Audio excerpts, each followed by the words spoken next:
सांगली जिल्ह्यातील आटपाडी तालुक्यात धक्कादायक घटना समोर आली आहे।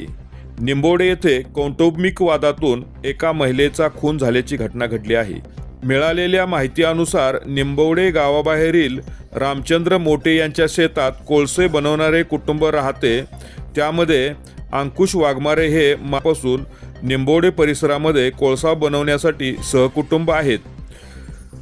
त्यांचं व त्यांच्या पत्नीचे चारित्र्याच्या संशयावरून नेहमी भांडण होत असायचं।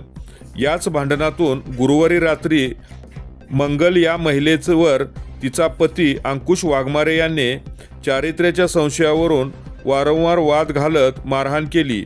काल रात्री 10 वाजता पुन्हा वाद उफाळून आल्यानंतर आरोपीने लाकडाने मारहाण केल्याचा आरोप आहे। जवळच्याच खोपटात असणारे नातेवाईक यांनी घटनास्थळी मोबाईलच्या उजेडात ही घटना पाहिली असून आरोपी घटनास्थळावरून फरार झाला।